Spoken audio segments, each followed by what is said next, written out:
এই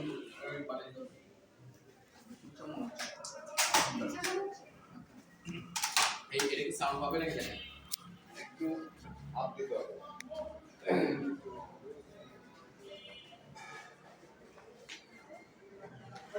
আজকে একটু দামি ক্যামেরা নাই বলে আজকে একটু দামি ক্যামেরা নাই বলে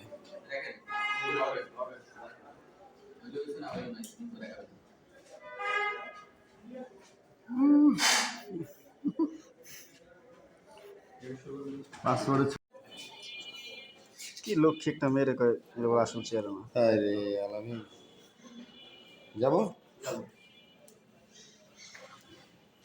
এমনি ভাই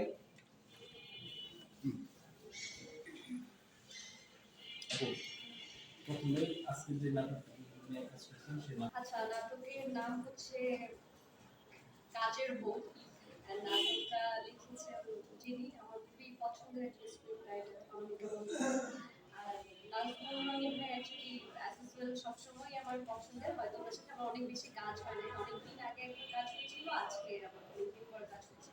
বাট ওনার কাজ আমি রেগুলার দেখি অ্যান্ড স্ক্রিপ্ট পড়ে আমার কাছে মনে হচ্ছিল যে খুবই মানে হাসতে হাসতে খেলতে খেলতে আমরা শুটিংটা করবো, সেরকমই হচ্ছে, খুবই সুন্দরভাবে আমরা শুটিংটা করছি। আপনার চরিত্রটা সম্পর্কে এই নাটক আমার চরিত্র আপনি কিভাবে দেখতে চান, মানে স্টাইলিশ হ্যাট বা যা কিছু দেখতে চান সবই আপনারা এই নাটকে দেখতে পাবেন। সব কিছু আছে, সব কিছুর মিশ্রণ আছে না।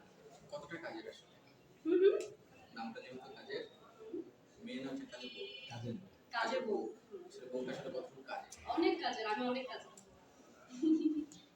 কোন কোন অবদান আসলে দেখতে যে এখন যে কস্টিউম দিচ্ছি যে একটা কস্টিউমে আছে আসলে পরে তো আরো এখানে আমার অনেক রূপ চেঞ্জ হবে, আমি মানে অনেক রূপে আমাকে দেখা যাবে, রূপী বহুরূপী ক্যারেক্টার। ইয়াস, সেখানে শামিমের আসলে কি টর্চার আসলে সহ্য করতে হয় এই নাটকে শাহিন ভাইকে তো আমি ইচ্ছা মতো টর্চার করবো, মানে যদিও ওনার প্রতি আমার কোনো রাগ ক্ষোভ নাই, কখনো ছিল না, বাট আমি একটু আগেই মজা করতে করতে বলছিলাম যে হ্যাঁ এখন তোমাকে দিয়ে অনেক কাজ করা।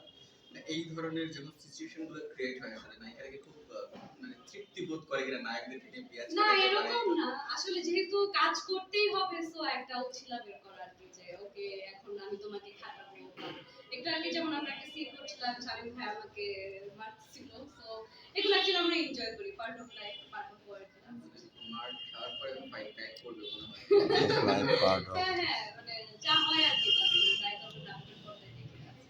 আপনার কাজগুলো দেখি যাদের সাথে কাজ করেন আসলে সবার সাথে আপনার সাথে কাজ করেন সেক্ষেত্রে স্বামীর সাথে আজকে যে সেলিব্রেশন করেছেন একটু স্বামীর সাথে জানতে চাই আসলে কাজের বড় কেমন আসলে আর সবসময় বাইরে থেকে তোমায় দেখে মনে হয় সবসময় মাথা একটা বড় মানুষ বা না এরকম প্রশ্ন করবেন না অ্যাকচুয়ালি, আমি মানুষটা আসলে যদি আপনাদের সাথে শেয়ার করি তাহলে ছোট করে একটা কথা বলবো। কিছুদিন আগে আমি একটা কাজ শেষ করে ব্যাক করেছি বাসায়, তারপর ওখান থেকে মানে ওই কাজটা আমার শেষ হওয়ার পরে আমাকে অনেকে অনেক ধরনের কনগ্রাচুলেশনস বা ফোন কল দিয়েছিল। দেন আমার কাছে মনে হয়েছিল যে আসলে এর পিছনে কে আছে বা আমাকে কে বেশি হেল্প করতে পারছে। দেন আমার স্বামী ভাইয়ের কথা মনে হচ্ছে যে স্বামী ভাইয়ের কাছে আসলে আমি অনেক কিছু শিখছি বা অনেক সাপোর্ট পাইছি। পরে আমি ওনাকে লিখছিও যে মানে ইনবক্স করছি যে আসলে তুমি আমার জীবনে অনেক বড় অবদান রাখো, থ্যাংক ইউ সো মাচ। হ্যাঁ, তো আমার মনে হয় যে ইজ ভেরি হেল্পফুল, মানে এরকম না শুধু আমার ক্ষেত্রে, সবার ক্ষেত্রে, আমার থেকে সবাইকেই দেখি। শামীম ভাই এবং সামান্তার প্রচুর কাজ দেখতে হয়, একটু জানতে চাইবো এই দুজনের কেমিস্ট্রিটা কেমন? খুবই ভালো, আমরা খুবই ভালো বন্ধু, খুবই ভালো বন্ধু। এখন বন্ধুর সংজ্ঞা তো আপনি এক এক ভাবে বলতে পারেন, আমি তো বললাম খুবই ভালো বন্ধু। আরেকটা বিষয় জানতে চাইবো, সম্প্রতি সময় দেখলাম বিপিএল মাতায় একটু সে এক্সপিরিয়েন্সটা জানতে চাই। সেটা দারুণভাবে আসলে প্রশংসিত হয়েছে আসলে যেটা আসলে আপনি কিন্তু সব দিয়েছিলেন আর এক্সপেরিয়েন্স অ্যাকচুয়ালি আমার তো মানে জানাও ছিল না, মানে আমি দুদিন আগেও জানতাম না যে আমি বিজ্ঞানের মাধ্যমে করবো।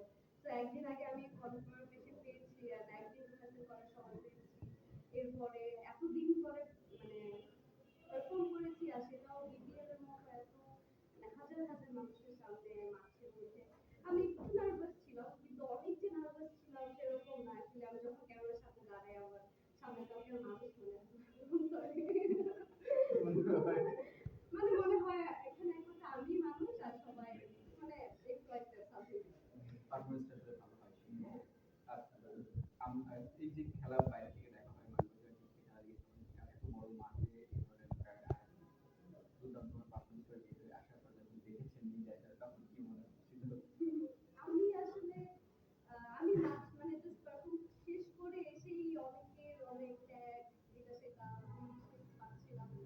ওই বিকাল থেকে ওই রাত 2টা 3টা পর্যন্ত যেটা আমার আসলে স্বপ্নের মতো মানে এত মানুষের ফলোয়ার লাইক এখন আমি যে অন্য ছেলেদের তো ওই মিরপুরের কিছু দোকানদারদের কাছেও আমার নাম্বার ছিল যেহেতু ওইখানকার দোকান ছিল আমার। তো ওরা পর্যন্ত আমাকে ফোন দিয়ে উইশ করেছে এটা আমার কাছে অনেক বড় অ্যাচিভমেন্ট। পছন্দের ক্রিকেটার